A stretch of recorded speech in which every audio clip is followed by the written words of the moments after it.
Good morning. It's time for the real news. And now, here's Farron. Hello and welcome to The Real News. This is a program where we discuss the news and current events of today, and if you're new to the program, it's a forum where you, the listener, can call in and give your opinion on the topics of today. Our guest in just a few minutes will be Mark Steckbeck, Professor of Economics at Campbell University, and after that we will be going to the phones. I've got an announcement to make that starting in 2 weeks, we're going to have a new segment that is called Call to Action. We're going to, if we're going to fix these problems, we're going to have to do more than just talk about them. Each week we're going to have a call to action for ourselves and our listeners. It may be for us to mass email a certain politician or to phone in our disgust with certain new restrictions in the city or the county, or it may be to help donate money or furniture to a family that has lost their home to fire, or it may be to pray to God to help our country. But we have to be activists in our community and in our country, and I'm asking for your help to let me know of the matters that we can use this radio broadcast to inform the area of, the things that we need to things that need to be changed. Email The Real News, give me suggestions. For example, Al of Al's Plumbing had it with all the state restrictions on his profession. If you're a plumber and upset also, call Al and band together. Only together can we affect real change for the future. So I'm asking for your help, ideas that you have to make the real news not just the news that goes unreported, but also to make it a large group of residents that refuse to be ignored, that are determined to remain free and stand for our rights. Contact me with your ideas for a call to action, a new segment we will be starting in 2 weeks from today. I'm going to use these 2 weeks to listen to you, the citizens, and your ideas and suggestions. Email them to onair@therealnewsradio.com. Brian, what have you got for us today? The Administrator-in-Chief, the tyrannical regime of George W. Bush this week endured another dissenter, former White House Press Secretary Scott McClellan, whose scathing memoir of Bush and the propaganda surrounding Iraq was released this past Wednesday. Like proverbial rats deserting a sinking ship, the Bush administration has endured numerous resignations, usually in response to either illegal activities or, in several cases, having their conscience catch up with them. McClellan is, of course, one in a long line including John Ashcroft, Donald Rumsfeld, Karl Rove, Andrew Card, Colin Powell, and Alberto Gonzales. Let us examine just one of the many perverse instances of tactics utilized by this administration to strong-arm its own members into subverting justice and contradicting the presidential oath of office to uphold the Constitution. On the night of March 10, 2004, Attorney General John Ashcroft lay heavily medicated in intensive care at George Washington University Hospital with a severe case of gallstone pancreatitis. Ashcroft's deputy, James Comey, who had become acting Attorney General following Ashcroft's hospitalization, had been informed that Bush's Chief of Staff, Andrew Card, and White House counsel, Alberto Gonzales, were on their way to visit John Ashcroft, not to give him flowers and wish him a speedy recovery, but to exploit his sickly condition by attempting to persuade him to sign a reauthorization of Bush's domestic surveillance program, which Ashcroft had already deemed illegal.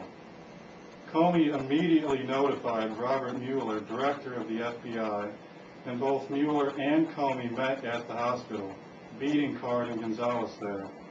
When Card and Gonzales arrived a short time later, Ashcroft both refused to sign anything and reminded them that he was not the Attorney General at the moment and they needed to talk to Comey, at which point they left.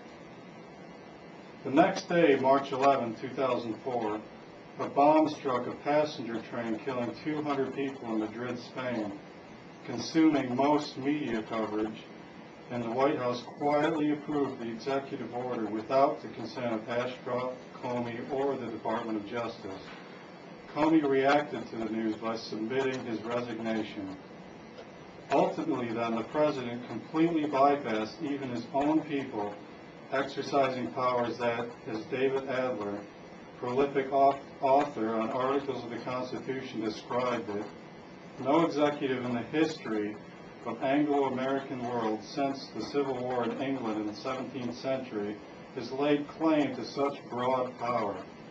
George Bush has exceeded the claims of Oliver Cromwell, who anointed himself Lord Protector of England. Adler also goes on to say that the authors of the U.S. Constitution wrote the President shall take care faithfully to execute the laws of the land, that the King of England possessed suspending power, that is, the ability to set aside laws which he disagreed, the very same kind of power that the Bush administration has claimed. In fact, former Attorney General Alberto Gonzales has many times referred to the President's override authority. The framers of our country ultimately sought an administrator-in-chief, upholding the Constitution, upholding the law, and respecting both Congress and we the people, not positioning the presidency to become a despotic, authoritative entity. With as much power that has been acquired under the Bush administration, we can only hope and pray that future presidents will be strong enough not to yield to temptation and utilize the absolute authority to give a new and potentially brutal meaning to commander-in-chief.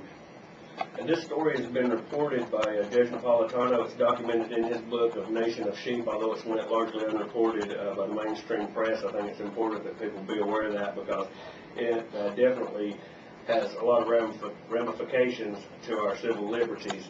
I'd also like to mention today that Merrill Lynch and Company said that the United States has effectively given the Gulf Arab oil producers the go-ahead for making changes to their dollar-pegged foreign exchange policies by recognizing inflation as a problem.